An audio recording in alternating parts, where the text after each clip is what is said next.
Okay, it's buzzer time. We heard the buzzer, so it's time to begin. Let's bow and have a word of prayer, please, as we start. Almighty, gracious Father, how wonderful, how mighty is your name.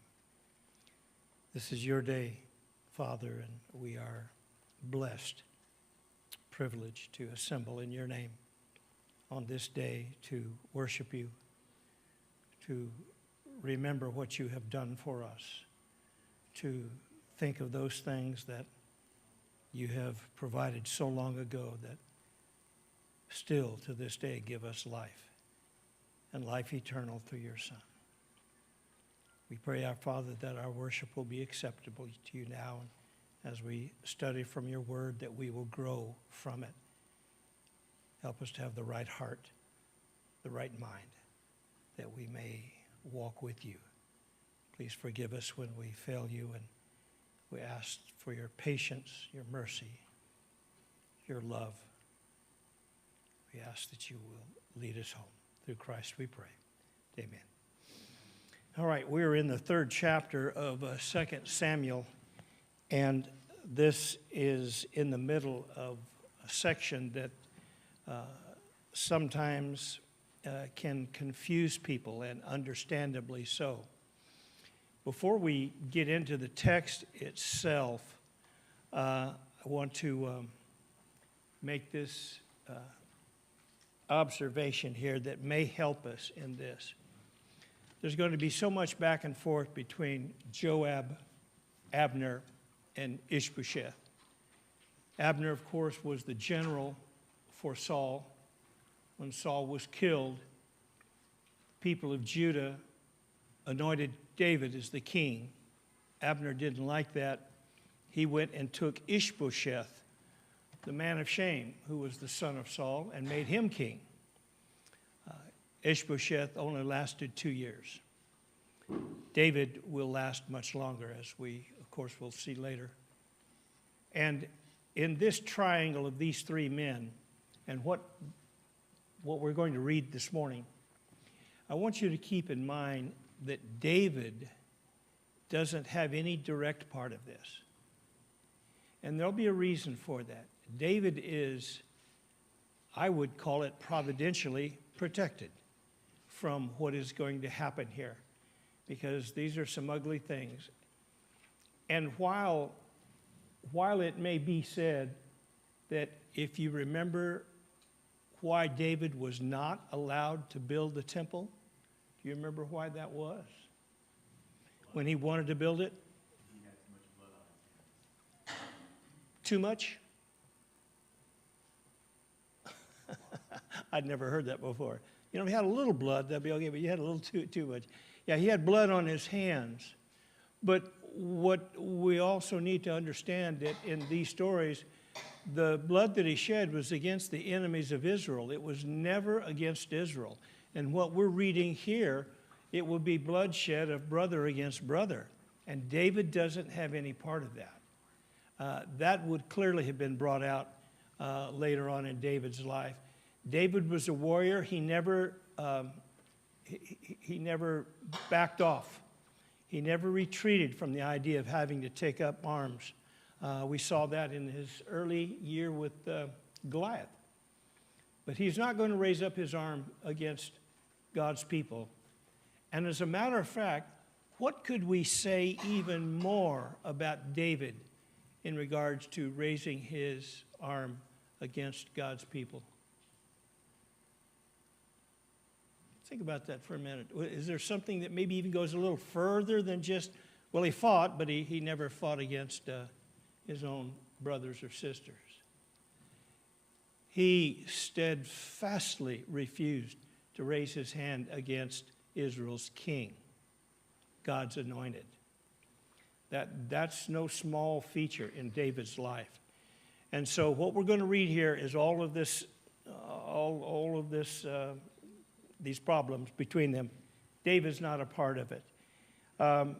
Ishbosheth, as we studied last Wednesday night, would charge Abner with sexual immorality with his father's concubine, and Abner said that's not true.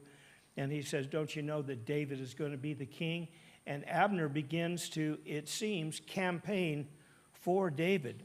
Verse 12 of chapter 3. Abner sent messengers on his behalf to David, saying, whose is the land?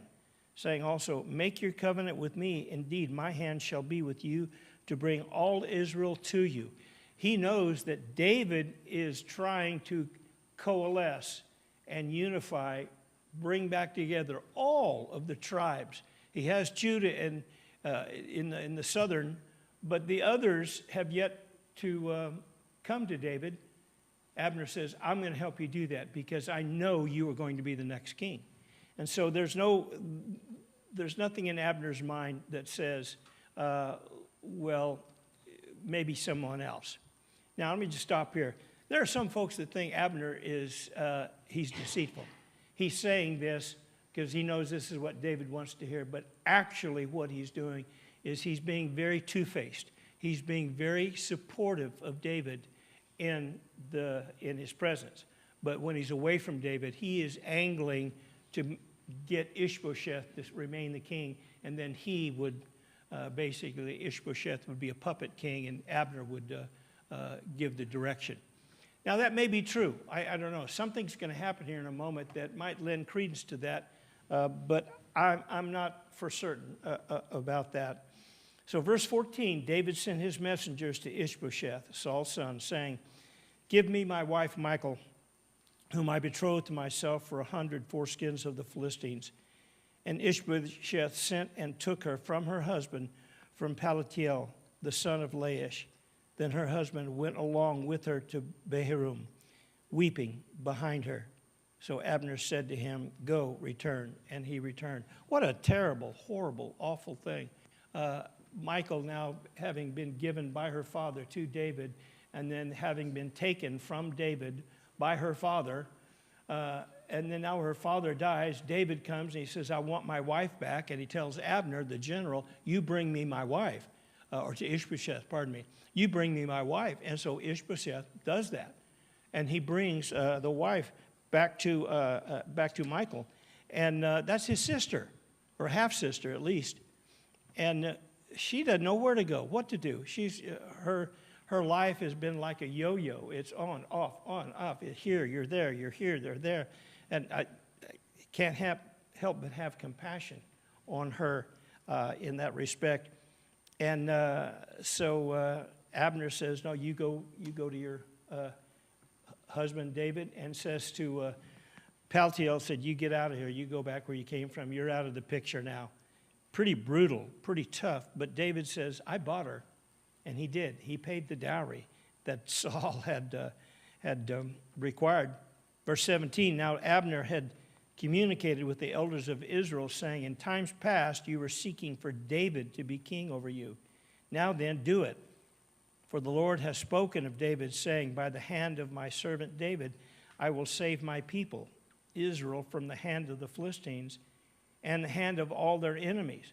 So Abner is going a step further. He's going to the people, the elders of Israel, and saying, now you remember David's the king? David's now the king. He's our king. So he is being very supportive, it sure seems to me, of David, and trying to help promote David as the king, the one king over all Israel. And verse 19, Abner also spoke in the hearing of Benjamin. Then Abner also went to speak in the hearing of David in Hebron, all that seemed good to Israel and the whole house of Benjamin. So he went to Israel, went to Benjamin, said, David's our king. He comes back to David and says, I've told them here, they know, they understand, you are going to be our king. So Abner is really helping David out here in this immediate need to coalesce all of the tribes together now that Saul had been killed. And Abner, verse 20, and 20 men with him came to David at Hebron, and David made a feast for Abner and the men who were with him. Then Abner said to David, I will arise and go and gather all Israel to my lord the king, that they may make a covenant with you, that you may reign over all that your heart desires. So David sent Abner away and went in peace. Now, this is a good story as it's shaping up. Abner is doing the work for David. David called to God and said, where should I go? God said, go to Hebron. That's where it will start. Hebron accepted him. The people of Judah anointed David. Abner shows up and he says, David's going to be the king. And he goes to the other tribes now and is beginning to proclaim David as the next king. And he is saying, this isn't just my idea, but you yourselves knew, you heard. Samuel had proclaimed that David would be the next king. So he's doing all of this groundwork for David that's all very positive and very good. In verse 22, at that moment, the servants of David and Joab came from a raid and brought much spoil with them. But Abner was not with David in Hebron, for he had sent him away and he had gone in peace. That's what we just read in verse 21. When Joab and all the troops that were with him had come, they told Joab, saying, Abner, the son of Ner, came to the king. He sent him away, and he was gone in peace. They got together, and everything was really good, and then Abner left in peace. It's like, this is good. There's not going to be a revolution. There's not going to be a war. As previously, the house of David and the house of Saul had been fighting. They said, no, this is all good. Verse 24, it can't stay good. Then Joab came to the king and said, what have you done? Look, Abner came to you. Why is it that you sent him away and he is already gone? He was right there in your midst. You had him right here and you sent him away in peace. What have you done? Surely you realize, verse 25, that Abner, the son of Ner, came to deceive you, to know you're going out and you're coming in, and to know all that you are doing. And when Joab had gone from David's presence, he sent messengers after Abner, who brought him back from the well of Sirah, but David did not know it. So Joab gets there, gets news. Abner was just here? You had him right here. Don't you know what he was doing? He came in here to check everything out. He's casing the joint. He's wanting to know where you're at, what you do, what you don't do, where you're going, where you're coming, he's casing everything out here because he's going to come take this from you. David, no, I don't believe that is the case. And Joab takes his men and they take off. And they go after Abner. Verse 27, when Abner had returned to Hebron, Joab took him aside in the gate to speak with him privately, and there stabbed him in the stomach so that he died for the blood of Asahel, his brother. Ooh, now we get a little more information. Was he trying to protect David, or was this a matter of vengeance? Asahel, that we studied Wednesday night, the young man who was very fast, who chased him and chased Abner, and Abner says, stop, stop and put on some armor, will you? And he just stopped and took his spear, poked it backwards, and ran Asahel through, and he died on the spot. They were furious at what Abner had done to Asahel. And now the text tells us this is why Joab was after Abner. Not so much to protect David, but to extract revenge for the death of his young brother Asahel. And so he kills him right there on the spot. And verse 28, afterward, when David heard it, he said, my kingdom and I are guiltless before the Lord forever of the blood of Abner, the son of Ner. This is the main thing for David. He said, I had nothing to do with this. Me and my house, we are guiltless about Abner. Now, why he's making such a big deal, Abner was the general for Saul. Abner was the man who led Israel into victories with Saul. Saul was God's anointed. Abner was Saul's chosen. He said, you don't do that to these men. Whatever you may think, whatever they may have done or said, you don't do that. They just don't seem to get that David is trying to instill within all of these people's mind that with God's anointed, God's chosen, you can't just take them out and kill them. When he heard it, he said, I'm guiltless. Verse 29, let it rest on the head of Joab and on all his father's house. Let there never fail to be in the house of Joab one who has a discharge or is a leper, who leans on a staff or falls by the sword, or who lacks bread. Boy, that is a pretty wicked curse. And Joab was David's general. David had worked and fought alongside Joab for several years. He is so outraged that Joab would raise the sword against Abner. So here are two generals, one general killing the other, and David says, this is not acceptable. You can't do this. So Joab and Abishai, his brother, killed Abner because he had killed their brother Asahel at Gibeon in the battle. Then David said to Joab and to all the people who were with him, tear your clothes, gird yourselves with sackcloth, and mourn for Abner. And King David followed the coffin. He is going to demand that there be a national demonstration of mourning as he calls upon these people to dress themselves with the tradition dress in a funeral of mourning. Wrap yourself, gird yourself with sackcloth. And they followed the coffin. More specifically, David followed the coffin. So this is a public display. David is telling everyone that Abner was not his enemy. Abner was the friend of Israel. He was the general and aide for Saul. So he told them to do this. In verse 32, they buried Abner in Hebron, and the king lifted up his voice and wept at the grave of Abner. And all the people wept. And the king sang a lament over Abner and said, should Abner die as a fool dies? Your hands were not bound, nor your feet put in fetters. As a man falls before wicked men, so you fell. This was, it seems, an automatic response, the nature of David. He would sing a song. He would pour out his feelings in a poetic way and then sing. He's not performing. Singing now is just an expression of the heart. And we've all done that. We've all been there. We've all experienced that. If we're happy and we're excited or thrilled or whatever, and we sing out of the joy that's in us for the day. Other times we can be so devastated that we sing out of our heart as it opens up and pours out.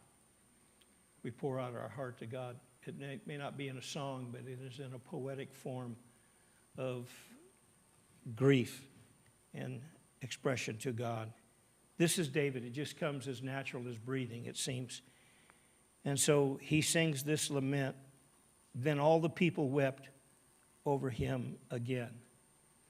I think this prompted a genuine weeping. This is my opinion. It wasn't a show. It wasn't fake.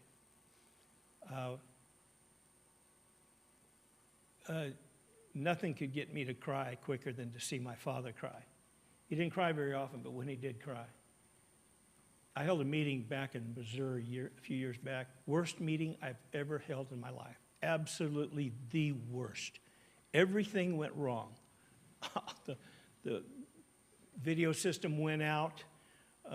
There were all kinds of stuff going on.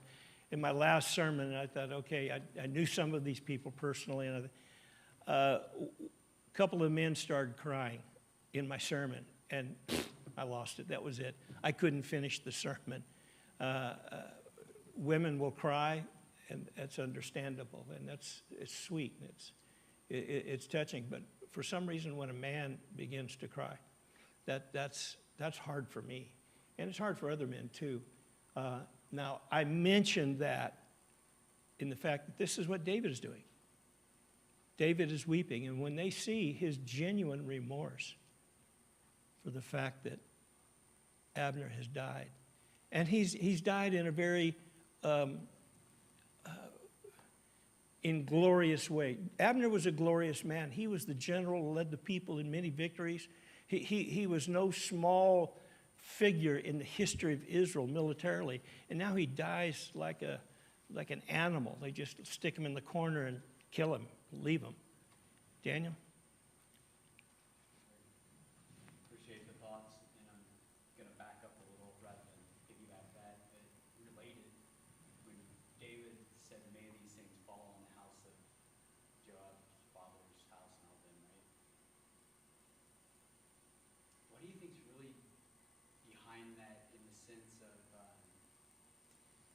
do you think he says it in a way that he knows somehow how God will judge them?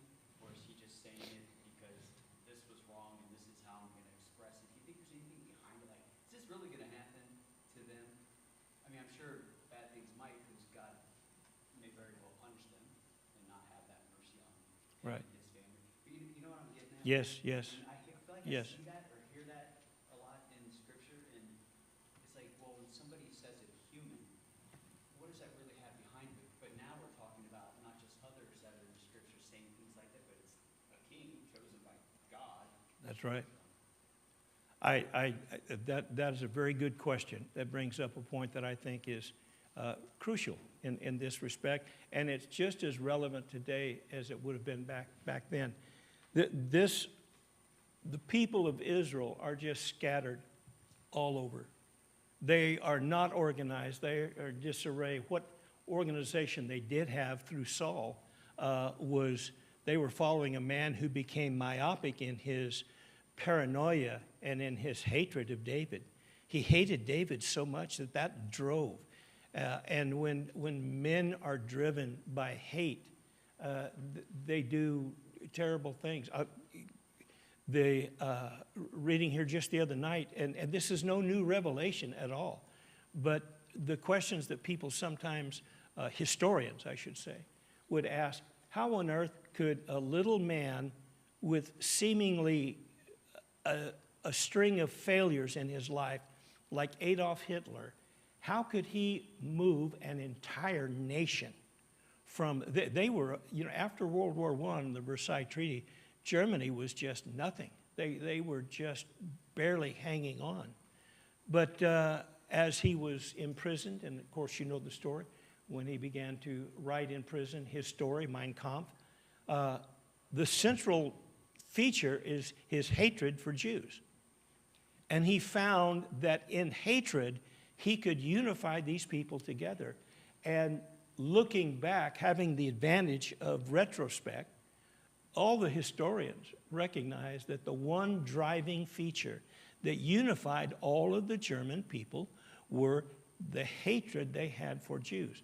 Now, that is a wide statement that, of course, there are many exceptions, and there were many that were good, that did not have that hatred or that prejudice. But I may touch on this a little bit in the sermon this morning here, but there are a few things that are as potent and that have as short a fuse as any kind of hatred of ethnic, racist, whatever it may be, that will unify the evil to destroy the good. That's just repeated in history. Now, what does that have to do with David?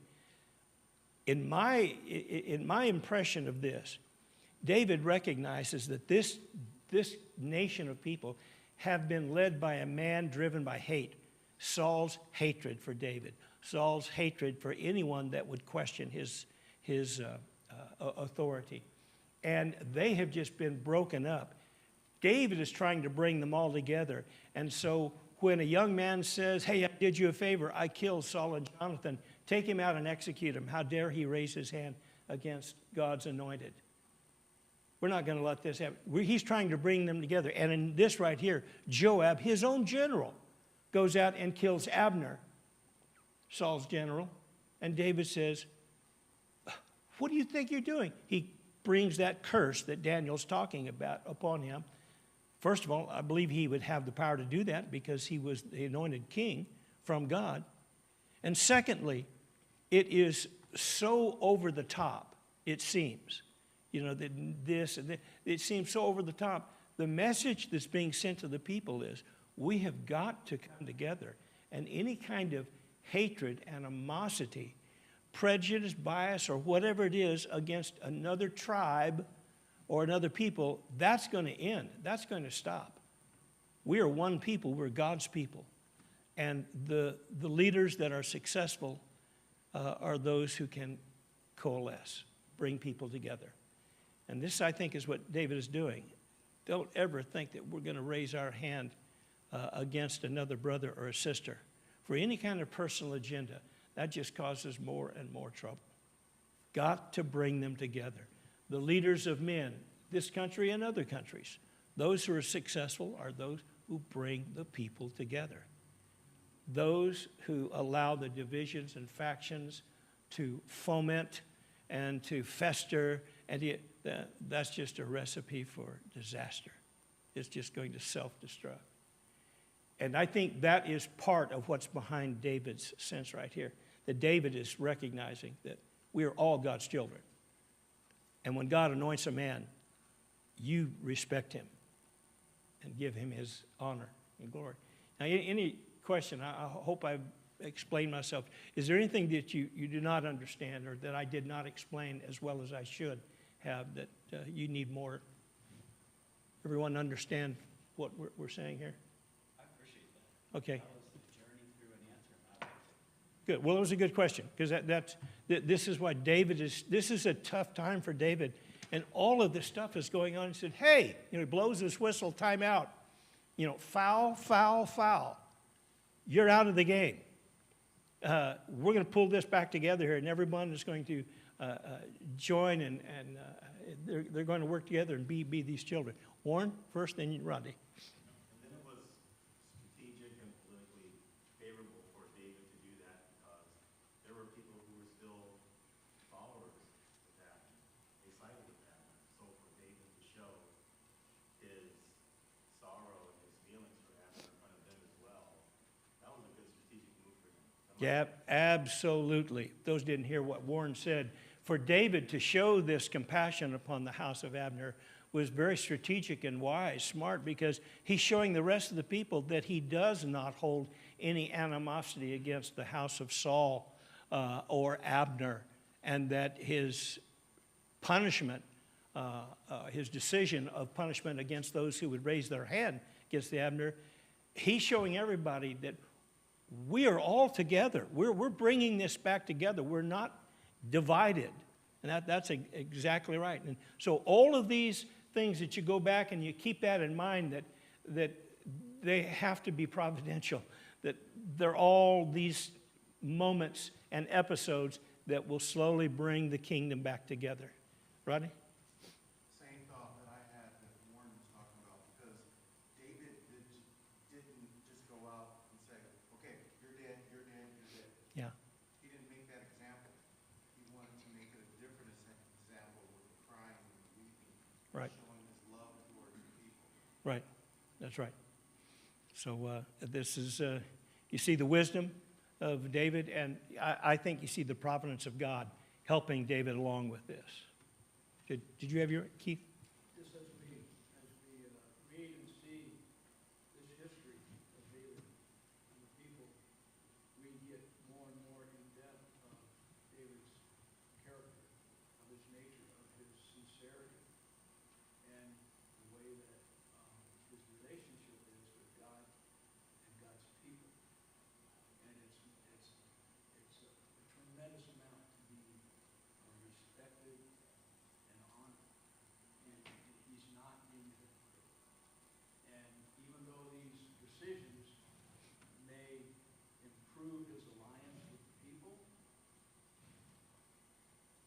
he's being sincere in the decisions and his actions and what he's doing. And we see, of course, as more history goes on with David and the people and his wife, we see more and more of his character and his true nature. Yeah, right. Anyone else? Yeah, I missed that part.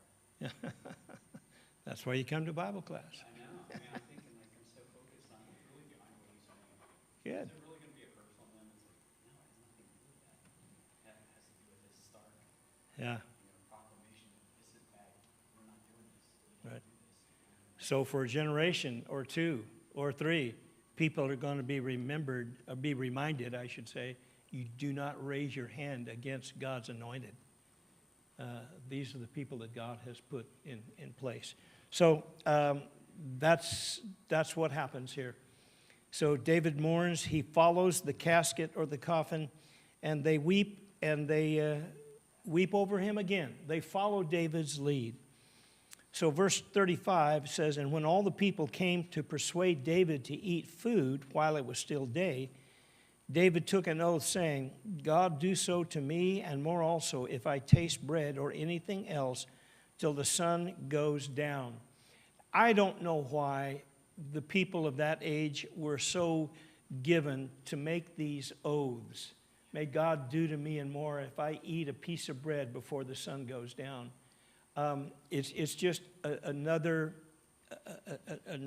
demonstration of their personalities. I will say this, that from a simple observation of going to these lands, even to this day, and being around the cultures of the people there, they're very dramatic. We're real laid back. The Americans are all chill until we feel like we've been offended or victimized. But they're very passionate people, very, very passionate, and can express themselves in a very, in such a demonstrative way that we may think that they're angry. They may not necessarily be angry, but they are just so emotional, and they're just so filled with this. And so when David is mourning, they say, come on, you need to eat something. No, I'm not going to eat anything. Now, we may have all felt that at one time or another in our life, that I don't want this. I'm angry, or I am grieving, or I am in some state that I do not want to dilute this moment with food or water. I'm totally focused on this. And in doing this, David says, no, he's going to take this oath. May God do so to me and more if I taste bread till the sun goes down. Now all the people took note of it, and it pleased them, since whatever the king did pleased all the people. For all the people and all Israel understood that day that it had not been in the king's intent to kill Abner, the son of Ner. Here read between the lines. Now we see what's really going on here. David makes this oath. After he's had this funeral, he's made this oath. May God do so to me and more if I eat a single morsel of bread before the sun goes down. That was intended to show the people that his grief for Abner was genuine, that he really did. And the people picked up on that. How do you think that's going to work in the future for David unifying all of the peoples that followed Saul? It's going to work very well. The people will realize that though Saul had his hatred for David, David did not reciprocate. He didn't have the same feeling. He had respect for Saul, even when Saul tried to kill him. And they all knew that David had great affection for his son Jonathan. So David is episode after episode, David is showing the people that he's not an enemy of Saul, and he's grieving the loss of Abner and of Saul. And verse 37, the people figure that out. They now understand that it was not David's intent to kill Abner. He had nothing to do with it. That's why we said at the beginning of our class, David is out of this. These are all other people who were inflicting this on each other. Verse 38, then the king said to his servants, do you not know that a prince and a great man has fallen this day in Israel? This is, or at least in the past, this was one of the most often quoted statements at the funeral of a man who had done great things in the kingdom, be it a preacher or an elder or missionary or someone of that stature. When someone has had a good influence on many people in many areas, when they have finally passed away, it will be said at a funeral and or written in the epitaph that, do you not understand that a prince, a great man in Israel, died today? And that is really one of the sad things about our life right now, our culture. People who have been very pivotal, important people in the Lord's kingdom back in the 1940s, 50s, 60s, that most people today, not only have they never known them, they don't even recognize their name. And they pass away, and there's just a few people that are still alive because most of their peers have gone on before them. One of the sad things of living to 100 is that the family and friends all have gone on before. And now just a few left. So sometimes this statement is made, you don't know this, but this man, this woman was a great person in the Lord's kingdom, in their day of the sun, in their day of strength. They were extraordinary people. And now the funny thing is, they all kind of end up the same way. Without preaching this, it's always occurred to me, it's so funny. All the babies look alike when they're born. You know, they go to the nursery at the hospital, they're all crying, they all look alike. You know, mothers would take offense at that. Oh, no, mine's special. I'm sure they are, but, you know, for the most part, they're all pretty much the same. They all look alike, and then they start showing their personality after a few years, and then you see the difference, and that's wonderful. And then they go out, and in the prime of their life, they're very different from one another. And some can do great things, others cannot. Some do very bad things, and they do all of that. And then as their prime begins to come to an end, and they reach the end of their life, once again, you go to the nursing home, and they all pretty much look the same. They all look alike. The difference for each one of us will be discovered in our prime. What did we do in our prime?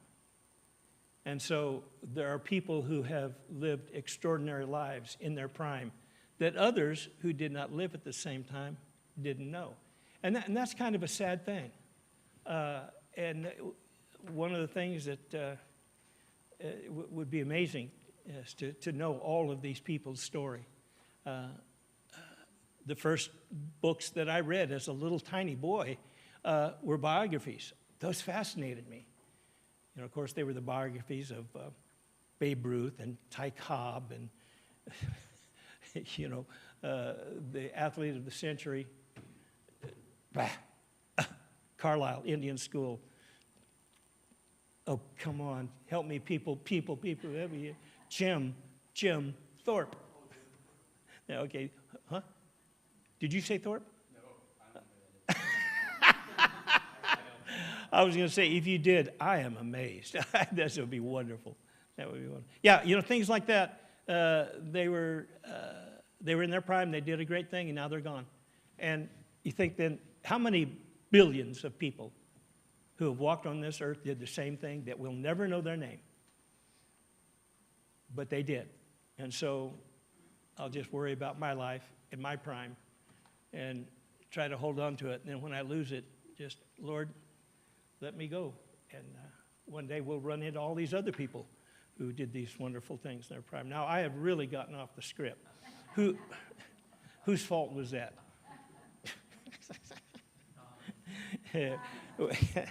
Well, it wasn't any, yeah. Yeah, so here David now pronounces this curse, and the people all understand that he is a friend of Saul. Verse 38 again, do you not know that a prince and a great man has fallen this day in Israel? And I am weak today, though anointed king, and these men, the sons of Zeruiah, are too harsh for me. The Lord shall repay the evildoer according to his wickedness. That is a very intriguing statement that he's making here.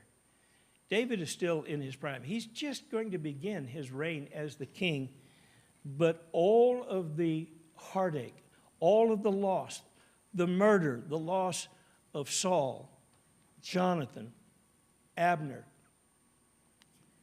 David is weakened.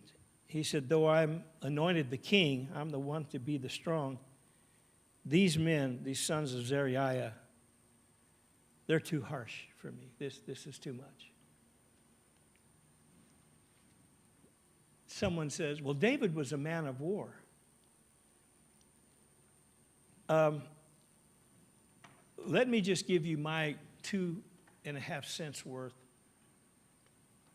When David charged Goliath, he was a man of war, filled with rage against that which was ungodly, unrighteous. That's one kind of battle. And that was the battle, boy, am I going to get real historical here, but that was the battle that our country waged in World War II. The lines between good and evil were clearly drawn. But unfortunately, later wars, the line wasn't as clear. And there were lots of questions why we are fighting, etc. And some might be fighting against brother. And I believe in a part, David is talking about that. This evil that is around him right now, brother on brother, tribe against tribe, that's trying their best to destroy each other. David says, this is tearing me down. This is wearying me. When there is a resolute, well, I won't go any further, but when there's a resolute enemy, everyone sees that is clearly focused and in everybody's sights, everyone works together. And the cause is noble, and the victory is sweet. But when there's no clear-cut agenda set and brothers going against brother, it's just a sad thing. The greatest example of that would be the Civil War in our country, brother against brother, and how it would destroy. And those people who were loyal to both sides, one side or the other, all agreed that the problem with that war is it went on too long. It should have been shorter, but it couldn't be. Daniel? I may have it wrong, but if I have it right, maybe this is why God, I mean, we don't know, not God, but we have his word, and maybe that's why he eventually punished David. Didn't he say, bloodshed will always remain in your house or something like that after the adultery thing? Right. But it's interesting, I mentioned that because now, before all that, he's like, gosh, this stuff. Yeah. This stuff is weighing on me. And it's like, guess what? You're going to have that for the rest of your life. That's right. Ugh.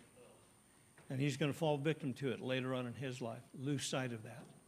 That's right. It's just a sad picture. This is so convoluted. It's not a pleasant thing to study. This isn't my favorite part of the story of David, but it becomes necessary to finally unify all of the tribes together. And throughout all of this ugliness, one thing stands clear, that stands up and shines out, is that David is not the enemy of Saul, that he is God's chosen, who wants the best for the people of Israel. And so that's what he wants. He's going to let the Lord take care of it. But, well, the Lord's going to take care of it right away here. First verse of chapter 4. When Saul's son, that's Ishbosheth, heard that Abner had died in Hebron, he lost heart, and all Israel was troubled. Now, Abner had built him up thinking that he was going to be the king. But then Abner himself said, no, David's the king.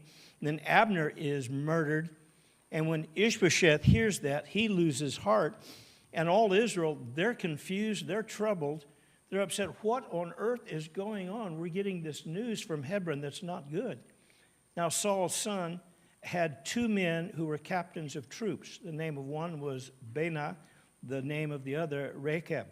The sons of Rimmon and the Beerothite of the children of Benjamin, for Beeroth was also a part of Benjamin, because the Beerothites fled to get him and had been sojourners there until this day. That is, these people had just kind of been adopted and had joined in the tribe of Benjamin. All these people are there. Jonathan, Saul's son, had a son who was lame in his feet, was 5 years old when the news about Saul and Jonathan came from Jezreel. And his nurse took him up and fled. And it happened, as she made haste to flee, that he fell and he became lame. So his name was Mephibosheth. Then the sons of Rimmon, the Beerothite, and Rechab and Benah set out and came at about the heat of the day to the house of Ishbosheth, who was lying on his bed at noon. Then they came there all the way into the house, as though to get wheat, and they stabbed him in the stomach. Now, that's just what happened to Abner. Stabbed him in the stomach. Then Rechab and Benah, his brother, escaped. For when they came into the house, he was lying on his bed in his bedroom. Then they struck him and killed him, beheaded him, took his head, and were all night escaping through the plain. And they brought the head of Ishbosheth to David at Hebron and said to the king, "Here is the head of Ishbosheth, the son of Saul, your enemy, who sought your life, and the Lord has avenged my lord the king this day of Saul and his descendants." What foolish men. I mean, again? These people thinking that they're going to receive praise from from David. And what has happened? David answered Rechab and Benah, his brother, the sons of Rimmon of Beerothoth, and said to them, "As the Lord lives, who has redeemed my life from all adversity, when someone told me, saying, 'Look, Saul is dead,' thinking to have brought me good news, I arrested him and had him executed in Ziklag, the one who thought I would give him a reward for his news.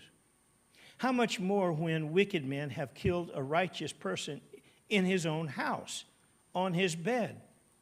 Therefore shall I not now require his blood at your hand and remove you from the earth?" You kid, I know that this last verse, he said, if I did this, what do you think I should do with you guys? Last verse, verse 12. So David commanded his young men, and they executed them, cut off their hands and feet, and hanged them by the pool in Hebron.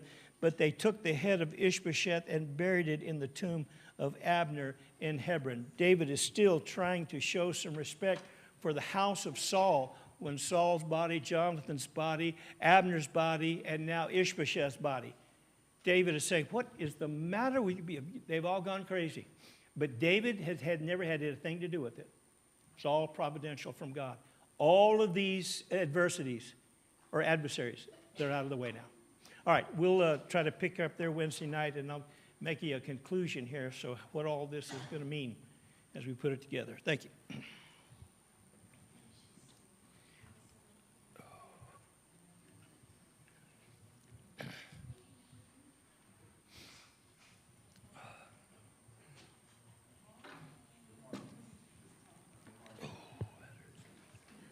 Hey, Don. How you doing, bud?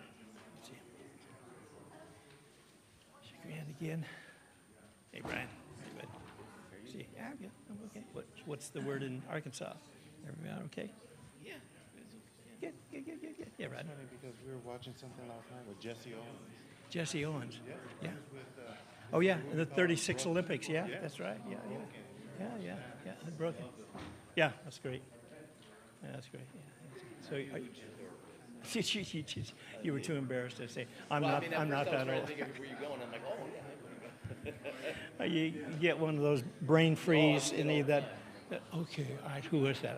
Yeah, it was like the beginning of the end for me. I can't remember. Then also It is, yeah. And LeBron James? No, it's not LeBron James. No, it's not him. 20 different person.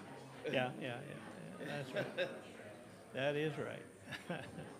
So that'll happen more and more. So one day when I'm just preparing my wife, I gave her Valentine to Betty, my love, you know. Oh, Dewey, not Betty, yes. So now she is, you know, so when that does happen, now you know. I don't mean anything personal, I just can't remember. Fortunately, I didn't date anybody named Betty, so that would, if I gave it another name, she no. Yeah, that might have gone. Yeah, that has happened. Anyway, They're coming over next Saturday. absolutely, I'll make an announcement. Well, okay, but I'm going to make it up there because in a special way, you know, you'll be handing out coupons to McDonald's. Yeah.